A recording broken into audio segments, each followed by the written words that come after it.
Good morning, YouTube. This is the Toad Vlogs morning show, and I've talked about two subjects already. I've talked about public funded elections, so you can check out that video if you want. I've also talked about police brutality videos.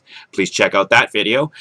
And now I'm going to talk about the protests in Wisconsin. For those of you who are not familiar with what's going on in Wisconsin, the governor of Wisconsin is going to take away the rights of the public unions to fully use their ability to negotiate. He wants to take away, and he's going to chip it away little by little, and he's going to go after the private unions too. For those of people who are not members of unions and think, well, blah, blah, blah, it doesn't affect me. Yes, it does. Because if the unions lose money, who do you think they're going to go after next? And once the unions are gone, there's nobody representing the workers at all. You think the politicians are going to look after the workers? You think the employers are? The reason there's unions in the first place is because of employer abuse. So yeah, this is not a good thing. And the protesters have been going now for, I think it's almost 2 weeks. And the governor is holding his ground because he has no reason whatsoever to negotiate. Even though they offered to reduce their salaries, he does not want to negotiate because he doesn't have to.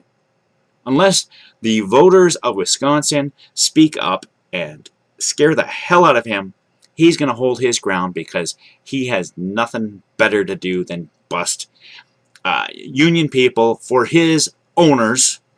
And let's face it, he is bought and paid for. Koch brothers funded his campaign. They get personal, phone calls from the Koch brothers. In fact, he was pranked recently where a person pretending to be one of the Koch brothers called him and basically got him to admit that he is going to use the workers as leverage to get the Democrats back into the state so that he can pass through this legislation. So, I mean, he's a little bit of a dumbass. He should have verified who he's talking to, but I'm glad he didn't. Yeah, so go workers! Because nobody else is looking out for your rights, so you better look out for your own. Thank you.